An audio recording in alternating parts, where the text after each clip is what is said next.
রাজে রাঙা হলো কোণে বউ গো, আজ মালা বদল হবে দিলীপ জেঠুর সাথে, আজ মালা বদল হবে থরি দিলীপ দাদুর সাথে।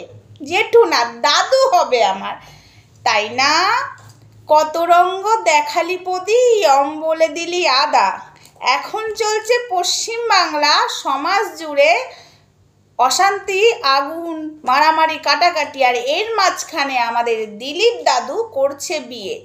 যদি এই দেখে আমাদের মোদি দাদুর ইচ্ছা জাগে, তাহলে কি মোদি দাদুও করবে বিয়ে এই বয়সে? সাধে কি পরকিয়া বেড়েছে? হে রাম রাধে কৃষ্ণ হরে কৃষ্ণ। যদি গামলা ফোগলাকে না ধরে যদি দিলীপ দাদুকে ধরতো, তাহলে মনে হয় पैसा पैसा क्यों करती हो, पैसा ही मरते हो। ও হাই ফ্রেন্ডস, সোমা ওয়ার্ল্ডে তোমাদেরকে স্বাগতম। অনেক অনেক ভালোবাসা, তোমাদের ভালোবাসায় আজকে আমি এই জায়গায়, সেটা তো বলতেই হবে।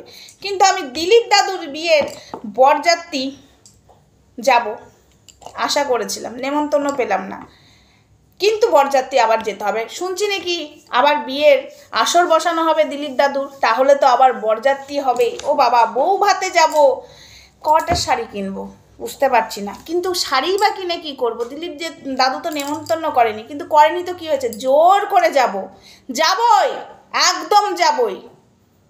বললে হবে দিলীপ দাদু তুমি আমাদেরকে নেমন্তন্ন করবে না, তুমি এই বয়সে বিয়ে করলে হবে? আমি ক্যামেরা নিয়ে যে বলবো, হ্যালো গাইস, আমি এখন দিলীপ দাদুর বউ ভাতে এসেছি, তুমি বিয়ে করবে আর আমরা নেমন্তন্ন পাবো না, এটা হতে পারে না। সবথেকে বড় ব্যাপার, তোমার দেখে যদি মোদি দাদুর শখ জেগেছে বিয়ে করার, তাহলে কিন্তু খেলা হবে, খেলা হবে। সবাই তো শুনছিলাম মমতাদিকে খাটে তুলে নিয়ে বলো হরি হরি বল, মমতাকে চিতাই তোল, এরকম করতে তো ব্যস্ত আছো। কিন্তু এর মাঝখানে আমাদের দিলীপ দাদু বিয়ে করছে, তাহলে কি বলবে? কি বলবে?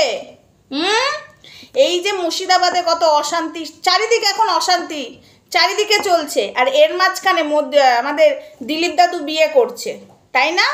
সমাজের কর্মকর্তারা সমাজ দেখার বদলে নিজেদের চাহিদা মেটাবার জন্য বিয়ে করতে বসে পড়েছে বুড়ো বয়সে, ভীমরতি ধরেছে। তা বলবো না, না বিয়ে করার আবার বয়স লাগে না শুনেছি। কিন্তু এই যে দিলীপ দাদু যে বয়সে বিয়ে করছে, আমি বুঝতে পারছি না বিধবা ভাতাটা তার স্ত্রীর জন্য এখনই ফর্ম ফিল আপ করতে হবে কিনা। কিছু মনে করো না, বলতে বাধ্য হলাম। আবার আরেকটা শুনছি, চুনা এই বয়সে বলছে একটা জামাই খোঁজা দেবান আমার জন্য, সংসার করব, ঝগড়াও করব। চুনা আবার জামাই খুঁজতে এই বয়সে। আবার আজকে দিদিভাইয়ের লাইভে যেয়ে বলছে দিলীপ দা যদি এই বয়সে বিয়ে করতে পারে, আমি কেন ছেলের বিয়ে দিয়ে আমি নতুন আবার একটা সংসার পাততে পারি না? ও রাম ও কৃষ্ণ, সবাই কি এখন এই বিয়ে থাওয়া করবে? হ্যাঁ, সবাই বিয়ে থাওয়া করবে। তার থেকে আমাদের মমতাদি অনেক ভালো, মমতাদি বেশ আছে। সবাই ওনার নামে অনেক কাদা ছিটিয়েছে, কিন্তু কোনো লাভ হয়নি। এই যে যিনি দিলীপ দাদু বিয়ে করতে বসেছে, দিলীপ দাদু তো কম কথা বলেনি, আবার ওনার এই বয়সে ভীমরতি ধরলো কেন? হ্যাঁ, রোস্ট করতে খুব ইচ্ছা করছিল, তবে রোস্টটা অন্যদিন করব। বরযাত্রী আর বউ ভাতে যদি না বলেছে না দিলীপ দাদু, রোস্ট করে একদম ফোস্ট করে দেবো, বলে দিচ্ছি। এই যে দিলীপ দাদু ওই জয় শ্রীরাম বললে হবে না, বউ ভাতে আর বরযাত্রীতে নেমন্তন্ন করবে, ঠিক আছে? শুধু মোদি দাদুকে নেমন্তন্ন করলে হবে?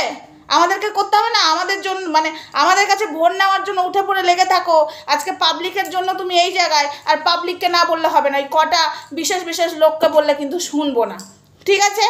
একদম শুনবো না। এবার আসি একটু গামলাকে বলি। গামলা, সত্যি বলছি, তুই যদি ফোগলাকে বাদ দিয়ে আমাদের এই দিলীপ দাদুকে বিয়ে করতিস এই বয়সে, তাহলে মনে হয় তোরও জীবন ধন্য হয়ে যেত, আর দিলীপ দাদুরও বুড়ো বয়সের রস মিটে যেত একদম। আমার একটা জিনিস মনে পড়ছে, চুনা কিন্তু এমনি এমনি বলছে না একটা জামাই খুঁজে দেবেন আমার জন্য। ওই যে রাত 2টা 2:30টার সময় লাউ ঝুলিয়ে ওই জামাই খুঁজে বেড়াতো, আজকে প্রকাশ্যে চলেই এলো। ছি ছি ছি, কি সমাজটা চলছে! এরা নাকি সমাজের কর্মী, এরা নাকি সমাজকর্মী, এরা নাকি নেতা নেত্রী, এরা নাকি সমাজকে ভালো শিক্ষা দেবে। এরা নিজেরাই এই বয়সে রাসলীলা করছে, আর কোথায় কি হচ্ছে, মুর্শিদাবাদে এখানে ওখানে ঝামেলা সৃষ্টি চলছে, আর এই সময় উনি বিয়ে করছেন। বা বা বা বা বা, আর এরা আবার বলছে একটা জামাই খুঁজে দেবেন আমার জন্য। এইদিকে আবার ফোকলার সাথে গামলার প্রেম প্রীতি চলছে। মানে সমাজে কি চলছে ভাই! এবার মাঝখান থেকে আমরা প্রতিবাদ করছি, আমরা হয়ে যাচ্ছি খারাপ, তাই না? আমরা খারাপ হয়ে যাচ্ছি, আর কি করা যাবে। চলো এবার দেখো, আবার এই দিলীপ দাদুর দেখে মোদির না আবার শখ জাগে, তখন কিন্তু আবার উল্টো মুশকিল হয়ে যাবে। যেই সময় মোদির সামলাতে হবে গোটা ভারতবর্ষ, সেই সময় আমাদের মোদি দেখবো। চলো বেশি কিছু আর বলছি না, তখন আবার বলবে এদেরকে নিয়ে এত কথা। না না না, এদেরকে নিয়ে এত কথা বলছি না, এতই হাসি লাগছে। আজকে আগুন জ্বলছে চারিদিকে, কারুর সন্তান মারা যাচ্ছে, কারুর বাবা মারা যাচ্ছে, কারুর স্বামী মারা যাচ্ছে, কারুর স্ত্রী মারা যাচ্ছে, পুলিশ প্রশাসনকে মানে মারামারি গন্ডাগন্ডি চলছে, আর এই সময় দিলীপ দাদু বিয়ে করেছে। এবার তো নিঘাত, আমি বলছি বন্ধুরা, নিঘাত এই দিলীপ দাদুর বিয়ে দেখে। যেসব বুড়োগুলো বিয়ে করেনি, যেসব বুড়োগুলোর বউ মরেছে, সব বুড়োগুলো এবার মেয়েগুলোকে বিয়ে করবে। আর এই পশ্চিমবাংলার সরকারকে ওই বিধবা ভাতার জন্য ফর্ম ফিল আপ করতে হবে আমাদেরকে, মানে আমাদের থেকে এবার এদেরকে টাকা দিতে হবে। কি আর করা যাবে, বুড়োগুলোর এখন ভীমরতি ধরেছে। চলো টাটা।